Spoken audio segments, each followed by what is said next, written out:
A mounted choke, also known as a full mounted choke, in generally useless or impractical in military self defense और special force combat. पर civilians के लिए ये बहुत ज़रूरी है कि आपको माउंटेड चोक का डिफेंस आए, क्योंकि डोमेस्टिक वायलेंस में सबसे ज़्यादा होने वाला अटैक है माउंटेड चोक। पर स्पेशल फोर्सेस में इसे बहुत ज़्यादा ग्लोरीफाई किया जाता है, बजाय इसके कि इसको उससे निकाल देना चाहिए। हम बात करेंगे आज इसी टॉपिक के बारे में, पर उसके पहले आपको समझना ज़रूरी है कि माउंटेड चोक की परिस्थितियां कैसे बनती हैं, और अगर आप उस परिस्थिति में आ गए हैं तो अपना बचाव आप कैसे कर सकते हैं। आप वो देखें, उसके बाद हम इस टॉपिक पे प्रॉपर डिस्कशन करेंगे कि लॉ एनफोर्समेंट में और मिलिट्री में माउंटेड चोक जैसे अटैक यूजलेस और इम्प्रैक्टिकल हैं। जय Hind everyone, I am N internationally certified instructor specialising in both offensive and defensive self defence systems. हम आज बात करने वाले हैं माउंटेड चोक डिफेंस की। माउंटेड चोक सबसे ज्यादा डोमेस्टिक वायलेंस में यूज होता है, पर स्ट्रीट में अगर आपकी धक्का मुक्की में लड़ाई हुई और आप गिर गए तो उसके बाद अग्रेसर आपके चेस्ट पे आके बैठ के आपका गर्दन दबाने की कोशिश कर सकता है। तो आप उस परिस्थिति में कैसे अपने आप को सेफली बचा के वहां से निकल सकते हैं, हम आज की क्लास में यही देखने वाले हैं। चलिए देखते हैं कैसे।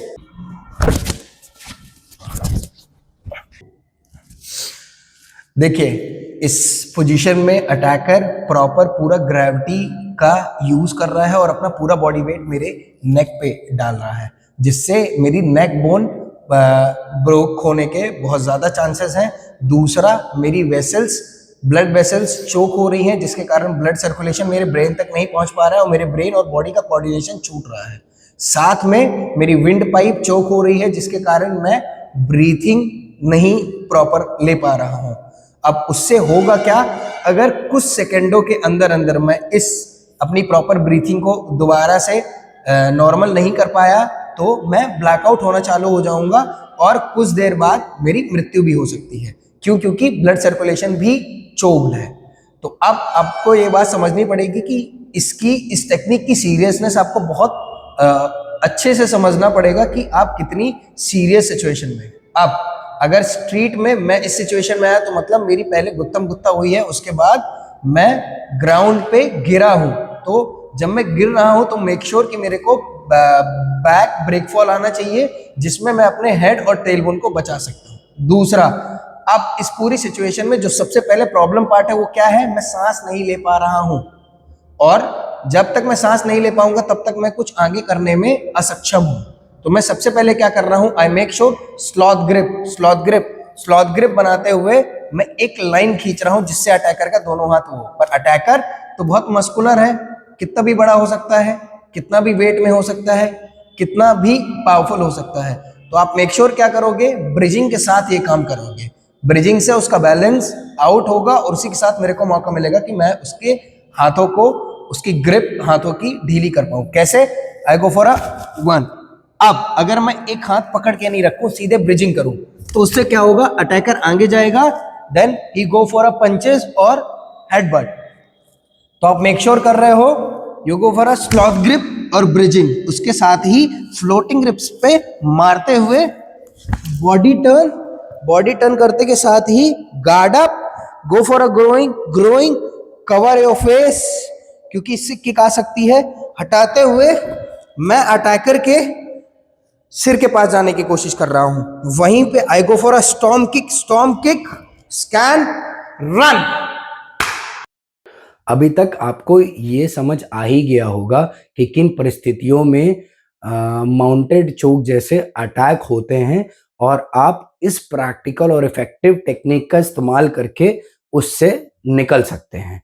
पर अब हम बात करने वाले हैं why mounted choke is useless और impractical in military self defence systems और स्पेशल फोर्स कॉम्बैट। देखिए, उसके बहुत सारे रीजन हो सकते हैं, पर मैं कुछ प्रैक्टिकल रीजंस की बात करना चाहूंगा। पहला रीजन है जो एक्सपोजर टू वेपन्स। बैटलफील्ड में दोनों पार्टीज आर्म्ड होते हैं, उनके पास अपने अपने आर्म्स होते हैं, अपने अपने गियर्स होते हैं, तो 1-to-1 फाइट की स्थिति बिल्कुल ही यूजलेस और इम्प्रैक्टिकल है, क्लियरली है, क्योंकि वो अपने फायर आर्म्स क्यों नहीं रिटेन करेंगे बजाय एक hand to hand combat situation में।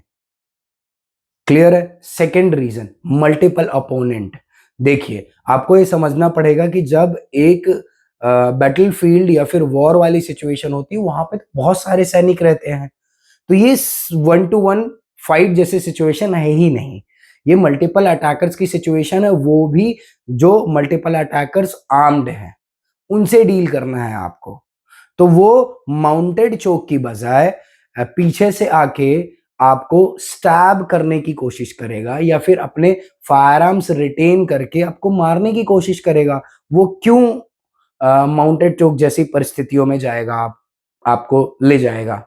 आई मीन जो थर्ड है, डिफिकल्टीज इन बैटलफील्ड कंडीशंस। देखिए, उन्हें हर मौसम में लड़ना पड़ेगा, हर प्रकार की जगह होंगी, कहीं पे रेत के टीले हैं, कहीं पे दलदल वाला इलाका है, कहीं पे बहुत घना जंगल है, कहीं पानी के अंदर। तो आप इस तरह की सिचुएशंस पे माउंटेड चोक जैसी पोजीशन पे कैसे जा सकते हैं, समझ सकते हैं ना आप माउंटेड चोक जैसी माउंटेड चोक कब होता है, उसके लिए एक स्टेबल इन्वायरमेंट चाहिए, और बैटलफील्ड में तो कभी एक स्टेबल इन्वायरमेंट होता ही नहीं है।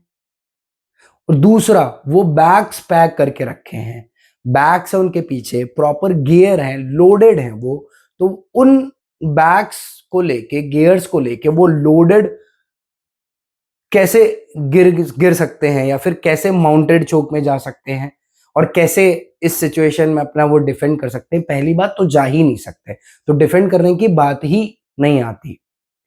और जो इनके अलावा मुझे प्रैक्टिकल रीजंस रखते हैं, एनर्जी। माउंटेड चोक में बहुत ज्यादा एनर्जी खर्च होती है, क्लियर है। अगर मैं बैटलफील्ड में हूं जहां पे रिसोर्सेज बहुत लिमिटेड है, फूड बहुत लिमिटेड है, वाटर बहुत लिमिटेड है, मुझे कुछ नहीं मालूम कि मैं कब तक इस जगह से बाहर निकलूंगा, तो मैं इस तरह की 1-to-1 सिचुएशंस में जहां पे बहुत ज्यादा एनर्जी ड्रेन आउट होने वाली है, ग्रापलिंग सिचुएशंस में मैं क्यों जाऊं, वहां पे मेरे को शो ऑफ थोड़ी करना है। वो एक सेफ एनवायरनमेंट नहीं है जहां पे मैं इन सब चीजों का इस्तेमाल कर सकता हूं।